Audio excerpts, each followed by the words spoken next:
ఇక హైదరాబాద్ నాంపల్లి కోర్టుకి బాంబు బెదిరింపు రావడం కలకలం రేపింది. గుర్తు తెలియని వ్యక్తుల నుంచి వచ్చిన ఈ బెదిరింపు సమాచారంతో కోర్టు నుంచి అందరూ బయటకు పంపేశారు.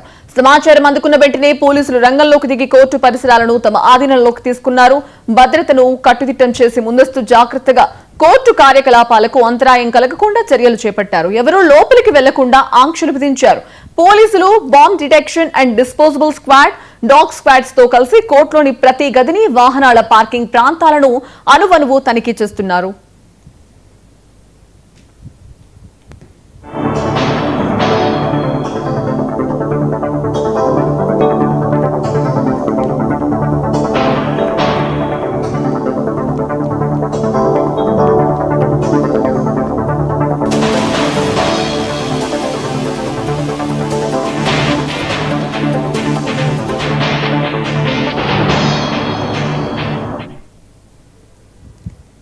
తిరుమలలో తమిళనాడు